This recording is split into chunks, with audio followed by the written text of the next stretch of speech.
জুলাই অভ্যুত্থানে নেতৃত্ব দানকারী প্ল্যাটফর্ম বৈষম্য বিরোধী ছাত্র আন্দোলনের সব কার্যক্রম থেকে আনুষ্ঠানিকভাবে নিজেকে সরে নেওয়ার ঘোষণা দিয়েছেন সংগঠনটির মুখপাত্র উমামা ফাতেমা। শুক্রবার নিজের ভেরিফাইড ফেসবুক প্রোফাইলে দেয়া এক পোস্টে তিনি এই সিদ্ধান্তের কথা জানান। উমামা ফাতেমা লিখেন, বৈষম্য বিরোধী ছাত্র আন্দোলনের একটি কেন্দ্রীয় কাউন্সিল হয়েছে গত পরশু। বৈষম্য বিরোধী ছাত্র আন্দোলনের সঙ্গে আমার আনুষ্ঠানিক যাত্রা এখানেই শেষ হল। তিনি আরও লিখেন, এনসিপি নামক রাজনৈতিক দলটি গঠনের পর আমি জুলাইয়ের অসমাপ্ত কাজগুলো করার দায়বদ্ধতা থেকে এই ব্যানার নিয়ে কাজ করার সিদ্ধান্ত নিই। কিন্তু দলীয় লেজুর ও প্রেসক্রিপশনের বাইরে এই ব্যানারটি স্বাধীনভাবে কাজ করলে অনেকের রাজনৈতিক ভবিষ্যৎ হুমকির মুখে পড়ত।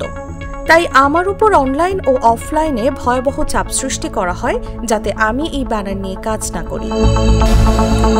জুলাই আন্দোলনের এই নেত্রী লিখেন, আমি পুরো বিষয়টাকে চ্যালেঞ্জ হিসেবে নিয়েই একটা গুডউইল থেকে ব্যানারকে সচল করার চেষ্টা করেছিলাম।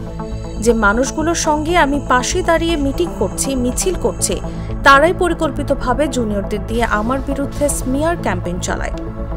মানুষ বাইরে যত ভালো সাজার চেষ্টা করুক, ভেতর থেকে কতটা ছোট লোক হতে পারে আমি হাড়ে হাড়ে টের পাই ওই সময়গুলোতে। এই সোকল্ড সহযোদ্ধারা মানুষকে টিস্যু পেপারের মতো ব্যবহার করে, প্রয়োজন শেষ হলে ছুঁড়ে ফেলতে এক মুহূর্তও লাগে না। আমি মার্চ এপ্রিল মাসে এই প্ল্যাটফর্ম নিয়ে কাজ করতে গিয়ে দেখেছি পোকার মতো ভেতর থেকে প্ল্যাটফর্মকে সুবিধাবাদীরা খেয়ে ফেলেছে বলেও উল্লেখ করেন তিনি। উমামা ফাতেমা এ সময় জেলা উপজেলার কমিটি দেয়া নিয়ে অনিয়মের বিষয়েও কথা বলেন। তিনি আরও লিখেন, জুলাইয়ের পরে এসব পরিস্থিতিগুলো ডিল করতে গিয়ে মার্চ এপ্রিল মাসে তিনি মানসিকভাবে বিপর্যস্ত হয়ে পড়েন। শুধু তিনি নয়, অনেক ছাত্ররাই পরিবর্তনের স্বপ্ন নিয়ে প্ল্যাটফর্মের সঙ্গে যুক্ত হয়েছিল। তাদের সবার সঙ্গে ছলনা করা হয়েছে বলেও জানান এই নেত্রী। নিউজ ডেস্ক, জাগো নিউজ।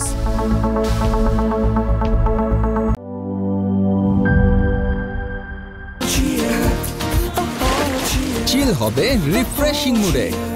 চিয়ার আপ, চলো উড়াই খুশি।